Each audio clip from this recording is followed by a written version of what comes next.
What's up, everybody? John Jester here. Thank you for watching the video and just want to go over something real quick. I'm going to be giving you some videos for how to get started in the foreign exchange industry for free, right? But I'm going to give you some very basics of the Forex industry. And this video right here is just going to be an explanation of kind of sort of what the Forex industry is, and if you're already familiar with it, then this would just be repeat information for you. And if you're not, hopefully I can give you a more of a clearer idea of what Forex means, okay? So I'm going to start off by that name first, meaning Forex. What is Forex? You know, when we say Forex, we're going Forex, right? And that's actually short for the foreign exchange, right? So there's something called the foreign exchange industry. And you may have seen it before going on vacation, being on a cruise, being in a hotel with a different country. Like if you go to the Bahamas, like whenever I go to the Bahamas or go on a cruise, whenever I go to an airport, you know, you see these foreign exchange booths, right? And they're there to exchange different countries' currencies that may be coming in from a different country. Okay, so for example, you fly into um, from America as we're in, and you fly into, let's say, Mexico, right? That nice, lovely trip in Mexico. When you fly into Mexico, when you get to the airport, you're going to see some foreign exchange booths. You can either do it there, you can do it at your hotel or resort. Many stores inside of Mexico will use the American dollar in place of the Mexican peso while they're there. They know how to add the difference. But for the most part, what you would do is you would take your money, let's say you take $100 and you go to the currency exchange booth and you exchange that $100 for $100 worth of Mexican pesos, right? So being that the US dollar is worth more money than the Mexican peso, when you give them $100 in cash, they're going to give you back, let's say, depending on what the rate is, $130 of Mexican pesos. Okay, so you can be like, oh, I just made some extra money. Well, that $130 of Mexican pesos is only good for there in Mexico or wherever someone has pesos. Okay, so in the sense you did, you kind of just, in simple terms, made $30, right? So just going to give you a quick example. Now, if you was doing the reverse, when you came back home, if you had $130 worth of Mexican pesos and you exchanged that to come back home into American dollars, then you would get $100 American dollars, okay? Because the Mexican peso, the value is less than the US dollar. So you give $130 to the exchange booth, they give you $100 of US dollars, okay?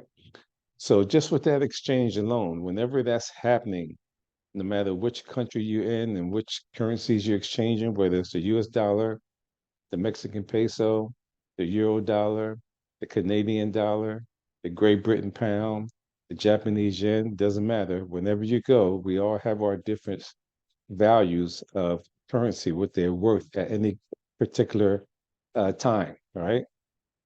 So, and at certain times, some are worth more than others.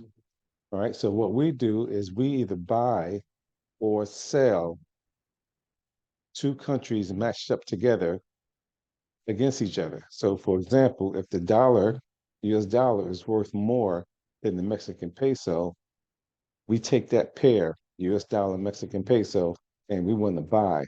We want to buy for the US dollar because we want to buy that because it's more, worth more. But if we was doing the opposite, and let's say we had the Great Britain pound was less than the US dollar, then in that case, we would be selling the Great Britain pound versus the US dollar. We'll be trying to make money off of the sales. Now, it may or may not make sense right now, but when we start going through the graphs and I put you on the charts, and then you're going to start to understand. just know that you are participating in the foreign exchange industry, whether you know it or not, or whether you realize it, because things are happening here. So I'll take the US, for example. When you're here in the United States, you see stuff all the time made here, made in Mexico, made in China, made here, you know. We have vehicles, foreign cars, Toyotas, Hondas, Hyundais, Mercedes, BMWs, right? They're all uh, are based in another country. Although their cars are sold here in America, they're based in other countries. So the car dealerships, the owners of those car dealers, what they have to do in order to have 50 Mercedes on their lot, they have to pay money, let's say, to the Mercedes dealer, right? So they buy whatever that amount may be, say $2 million worth of Mercedes cars, where their bank does an exchange with the bank over in, I think they're in Great Britain. I mean, think that they're in the pound, whatever that currency is either euro or the pound. Their bank does an exchange with that bank, and they convert the American dollars over to the pounds, Great Britain pound. And when that happens, um, there's money being made on the other side, but you're getting the car that's made in another country to be able to purchase here in America. So anytime there's an item, um, a product that has come from another country, somewhere along the line, from that country to this country, there had to be an exchange of currencies, right? So whatever that currency was, whether it was a euro, whether it was a Great Britain pound, whether it was the peso, doesn't matter what it was, it had to somehow be exchanged, probably electronically, right, into American dollars. Okay, so you are participating in it, whether you realize it or not, because most of us are buying something. If you go to the grocery store, you look on your packages in the grocery store, you see a lot of stuff was packaged somewhere else in another country and shipped here to America. Clothes that you buy was made somewhere else and shipped here to America. Again, I said the car, the vehicle. So a lot of things are made outside of America and and shipped here, and you're participating in that exchange, but you're not benefiting from it. Okay. I'm gonna say it again. You're participating in that exchange, but you're not benefiting from it. So what I'm gonna do is try to help you and give you the basics of the foreign exchange industry so you can learn how to benefit from it. So when the market is pushing down, right? And you see it's pushing down, you got to know to sell that and to make money because the market don't care. When we making money in the industry, it doesn't matter whether it's going up or going down. We just have to catch it when it's going in that direction. Very different from when you're putting money into your pension account or your 401k or your thrift savings account or your IRA, things like that.